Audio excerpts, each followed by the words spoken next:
روزمرہ سیریز میں ایک اور چھوٹا سا دلچسپ واقعہ لے کر آپ کی خدمت میں حاضر ہوں۔ اس کا عنوان ہے زہر تریاک بن گیا۔ اس کے مصنف ہیں عبدالرزاق شملوی۔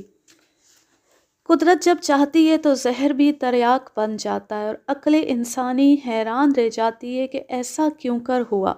انسان نے اب تک علوم و فنون میں بے حد ترقی کی ہے، کائنات کے بہت سے راز اس پر منکشف ہو چکے، اس کا ہر قدم ترقی و کامرانیوں کی شاہراہ پر بڑھتا چلا جا رہا ہے، لیکن ترقی کی شاہراہ پر گامزن ہر بات کو عقل کی کسوٹی پر پرکھنے والا انسان اکثر ٹھٹک کر دم بخود رہ جاتا ہے۔ وہ نہیں سمجھ سکتا کہ سورج مشرق کے بجائے مغرب سے کیوں کر طلوع ہو گیا، زندگی موت اور موت زندگی کا باعث کیسے بن گئی۔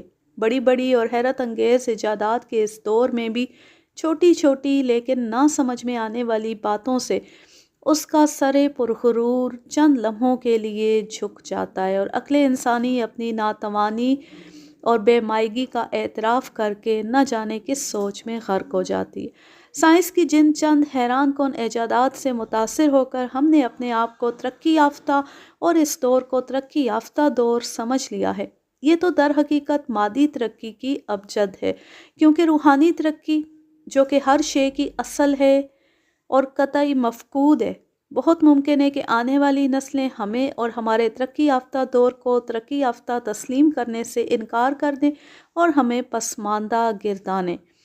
میرے چھوٹے ماموں حکیم عبدالوحید صاحب جو ایک اچھے اور مستند طبیب ہیں، یونانی دواخانہ دہلی کے نام سے کوہاٹ شہر میں مطب کرتے ہیں۔ یہ واقعہ جو میں یہاں بیان کرنے لگا ہوں انہی سے متعلق ہے۔ آزادی بر صغیر سے کچھ قبل کی بات ہے کہ ان کی آواز خراب ہونے لگی، جو رفتہ رفتہ گھٹ کر رہ گئی۔ بظاہر کوئی سبب نظر نہ آتا تھا، صحت بھی بہت اچھی تھی، اصول صحت اور عبادت کے سختی سے پابند تھے۔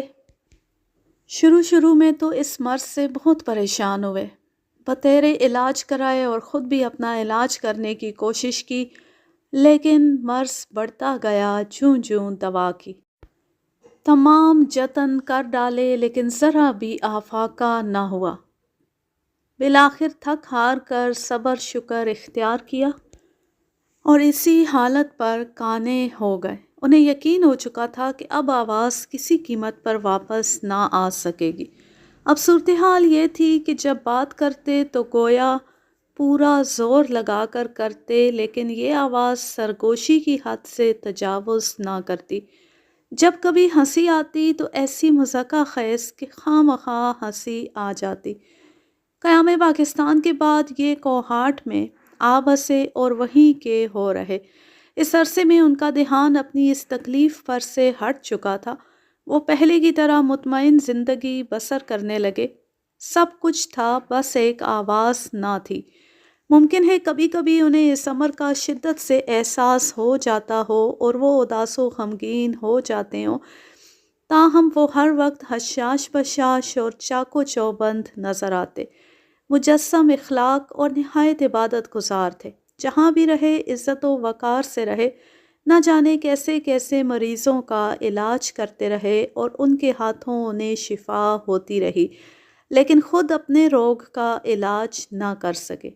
وقت گزرتا رہا، مستقبل حال اور حال ماضی میں تبدیل ہوتا رہا، اور وہ وقت نزدیک آتا رہا جب قدرت کاملہ اپنے ہاتھوں اس عجیب و غریب مرض کا حیران کن علاج کرنے والی تھی۔ اب سے تقریباً 4 برس پہلے ایک صبح نماز فجر سے فارغ ہو کر ذکر خدا میں مگن اپنے مکان کے کوٹھے پر چڑھے اور صبح کی سحر آفرینیوں سے لطف اندوز ہونے لگے۔ مکان بھی ایسی جگہ واقع ہے کہ دور سے ہی نظر آ جاتا ہے۔ صبح کے نظارے بڑے مسحور کن تھے۔ یہ قدرت کاملہ کے ان وجد آفرین نظاروں سے حظ اٹھاتے رہے۔ سورج مشرق سے سر اٹھا کر نئے دن کا آغاز کر رہا تھا۔ یہ اس بہت بڑے آتشین گولے کی جانب دیکھنے لگے۔ اچانک انہوں نے بڑے زور سے چیخ ماری جو بمشکل تمام نیچے سنی گئی۔ ملازم بھاگتا ہوا اوپر پہنچا اور یہ دیکھ کر اس کے اوسان خطا ہو گئے کہ حکیم صاحب کے منہ اور ناک سے بے تحاشا خون بہہ رہا ہے۔ قریبی ایک انتہائی زہریلا بچھو اپنا کام کر کے واپس جا رہا تھا۔ انہیں بمشکل بستر پر لٹایا گیا۔ گھر بھر میں کوہرام مچ گیا۔ کسی کی سمجھ میں کچھ نہ آتا تھا کہ کیا کرے اور کیا نہ کرے۔ انہوں نے اپنی تمام قوت گویائی یکجا کر کے بدقت تمام ملازم سے کسی دوا کے متعلق کہا۔ خون اب تک بہہ رہا تھا۔ ان پر بے ہوشی طاری ہونے لگی۔ گھر کے تمام افراد رونے لگے۔ آخر اتنی صورت سے بھی کیا کیا جا سکتا تھا؟ سب کے ہاتھ پاؤں پھول چکے تھے۔ ہر فرد خلوص دل سے اللہ تعالیٰ کے حضور دعائیں مانگ رہا تھا۔ چند لمحوں بعد وہ ہوش میں آئے تو نکاہت کے سبب رہی سہی گویائی بھی جواب دے گئی۔ بڑی مشکل سے انہوں نے ملازم کا نام لے کر پکارا۔ حیرت و استعجاب نے مل کر ایک عجیب و غریب چمک ان کی آنکھوں میں پیدا کر دی۔ انہوں نے پھر کسی کو پکارا اور ان پر شادی مرگ کی سی کیفیت طاری ہو گئی۔ پھر فرط مسرت سے ان کے منہ سے ایک چیخ نکل گئی جو دور تک سنی گئی۔ ایک طویل عرصے کے بعد ان کی آواز حیرت انگیز طور پر واپس آ چکی تھی۔ ناممکن ممکن بن چکا تھا۔ وہ اٹھ کر بیٹھ گئے۔ بڑے صاف و شیریں آواز میں سب کو قریب بلا کر مسکراتے ہوئے وہ جگہ دکھانے لگے جہاں زہریلے بچھو نے ڈنک مارا تھا۔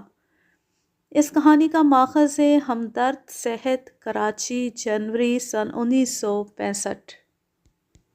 اب میں لیتی ہوں آپ سے اجازت۔ جہاں رہیں خوش رہیں، شاد و آباد رہیں، ہنستے مسکراتے رہیں۔ اللہ حافظ۔ اللہ نگہبان۔